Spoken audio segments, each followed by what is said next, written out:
قلب من پنچیر و چشمانم بدخشان شماست. دستهایم غزنی و عشقم تاجکستان شماست.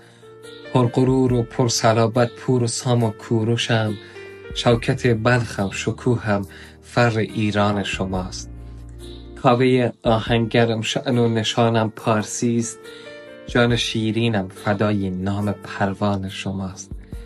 سنگرم هندوکش و پامیر و البرز و شمال. بازوان من هرات و کابلستان شماست.